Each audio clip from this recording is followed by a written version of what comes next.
ఇది జీలకర్ర బెల్లం. ఇవి రెండు వేరు చేయలేనంతగా కలిసిపోతాయి. పెళ్లి తర్వాత భార్యాభర్తలు కూడా జీవితాంతం అలా కలిసి ఉండాలని ఇవి తలపై పెట్టిస్తుంది.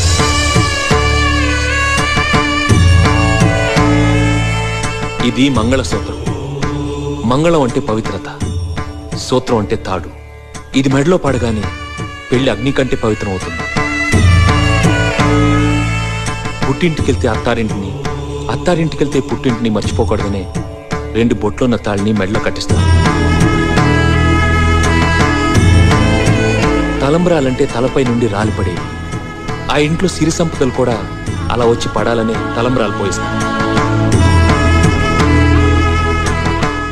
7 అడుగుల్లో ప్రతి అడుగుకి ఒక అర్థం ఉంది.